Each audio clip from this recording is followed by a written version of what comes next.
So hi, this is Erica Glessing, and I am the Happiest Medium, and I'm very excited about the show today. We are live in Arden Hills, Sacramento, where I was able to catch up with Mary Lou, who's my guest today. And Mary is just amazing. Welcome. Thank you, Erica, and thank you for having me on your show. Yeah, I'm excited with all the work you're doing for women and empowerment. Mm-hmm. So I'll just tell you a little bit about Mary. She's helped hundreds of women tell their stories. She is an award-winning entrepreneur, a best-selling author. Yes, Yay. I love the book you sent out. International speaker trainer. She's the CEO of Truth for Transformation, and she's the director of eWomen in San Francisco. Yes. A beautiful business network based on. So we'll see that in that. She is committed to helping women get their story out, and she has just put together an amazing Speak Your Truth conference, and she'll tell us a little bit about that. And really, the reason that I brought Mary here on a personal level is that I believe that happiness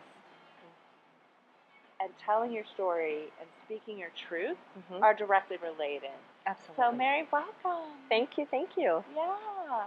And I know you've been through a lot yourself. We've talked a little bit about that in the past. So why don't you just share a little bit for our audience of the kind of difficulties that you had as a child and some of the things that you faced. Okay, all right. So my story started the day I was born. I had I was born into a Chinese family, so 2 strikes against me as soon as I was born. One, because I was born with a cleft palate and a cleft lip, had a gaping hole right here on my face, so very visual deformity. Second strike, I was born a girl. So through my childhood, I had low self-esteem, maybe none to speak of. Wow. No confidence whatsoever. And with the surgeries I had to have, we have 8 in our family. So born very poor. So my mom would have to take me to the hospital for my surgeries and so forth. And because she had the kids at home, she left me at the hospital by myself. My goodness. And not only that, every time we went and we came home, it was, Mary, you're so much trouble. You're so much trouble. So the judgment, I can just feel all the judgment. It's the judgment. It's the no love, no kind of communication. And what did you do wrong, right? I was born. mean, you were born. I was like, born. Hello. That's what I say. I had 2 strikes against me. Right? And you know, the things as a child when you're growing up, one of my favorite quotes is, you know, you can choose to be worthy or you can choose not to be worthy. And growing into my childhood and into my adulthood for 46 years, I chose not to be worthy. My goodness. And it wasn't until I was 46 years old that I said, no, I am worthy. My goodness. And it wasn't until the day that I stood up in front of 500 strangers at a personal development workshop that I finally spoke my truth. Oh my goodness. And it was, and I can remember that day as if it was just yesterday. The feeling of self-acceptance of who I am. And it was just a life-changing experience for me. Do you feel as a child with the affliction, like with that sort of the face, was that difficult in all your family environments? Like, was that difficult for you? Do you even remember that, or was it by the time you were in school, it was all surgeried away? No, I clearly remember it. Clearly remember it because you going to school, you have the kids snickering. You know, Mary, why is your nose so crooked? You know, they'll be looking at me like this, and I just did not want to be seen. I didn't want to be speaking because I had a hard time pronouncing words. Right. My goodness. So I really did not have a voice. And that's why my mission now is to empower women to find that voice, Yes. to speak their truth, Yes. and be empowered of who they are. And just fast forward for me, now you're on stages. Yes. Oh my Yeah. gosh. Yeah. You just had a huge changes, right? I did. Now, speaking of which, being on stage, that wasn't easy for me. Yeah. In 2006, leading up to 2006, I had a fear of public speaking. So how in the world, when we're in a boardroom, when you're speaking, how do you even get that courage? And I was shaking in my pants. My goodness. But 2.5 years later, I did end up speaking on stage. What can you tell me for the women who are having trouble getting their courage, like to really speak their truth, and men too? Yeah. I mean, I don't feel like we are encouraged to speak our truth. We're actually encouraged to agree with the status quo, or to fit in, or to stop asking questions. Yeah.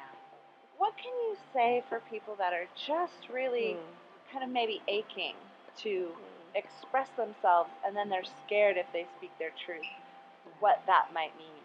The fear around speaking their truth is the judgment. Right. What are people going to think about me? Absolutely.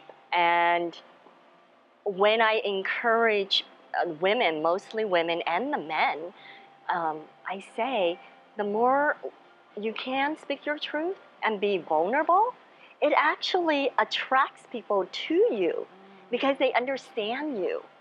Right. They're like, wow, I'm not alone. Right. So when I had the cleft palate before I spoke my truth about that, even though it was very visual, everybody else figured they saw it, but it was my self-acceptance. Yes. And I thought I was the only one in the world who was born with a cleft palate. Little did I know there's millions of people around the world, right? So it's that not knowing, it's that fear of the judgment behind it. And I really encourage people who are listening to this to come out. to come out of hiding. Whether it Really, be, it's easier for me. Yeah. Sometimes I didn't go to my sisters. Yeah. I didn't go to my friends because I didn't want them to judge me. They know me the best. Yeah. So what I did was I found women in a very sacred environment, supportive environment that just listened. Nice.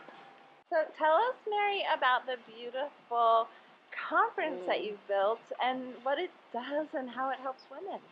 Thank you for asking. It's called Speak Your Truth, a women's empowerment conference. And what it is women telling their adversity stories about shame and secrets that held them back in their life, in their relationships, and in their business.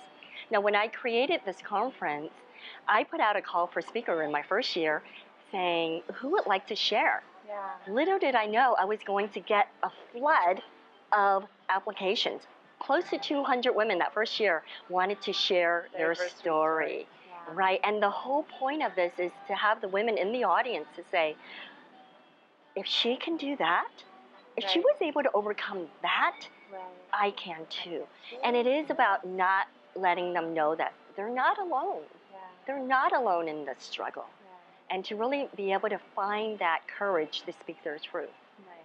Yeah. I love it. Along with that, along with the stories, inspirational stories, I'm bringing a lot of Western and Eastern practitioners into the conference where it's very experiential exercises. So they really get to experience what it feels like to forgive, to be happy, and the different things that they can do to move them into a different space that they're at. So it really is a transformational and sisterhood building conference. And how can we find you? Tell us your website. Absolutely. So tell us where we can reach you. You can reach me at connect with two places, truthfortransformation.com. Okay. And anything about the conference, Speak Your Truth Conference. I love it. Yeah. Thank you so much for meeting me here today, and I can't wait to see you in the next years to come. Thank you. Can I give one tip to your listeners? We're talking about happy, right? Okay. Okay. One tip is everybody who sees me says, how can you be so positive? How can you be so positive every time I see you? And my answer is because I choose to. Nice.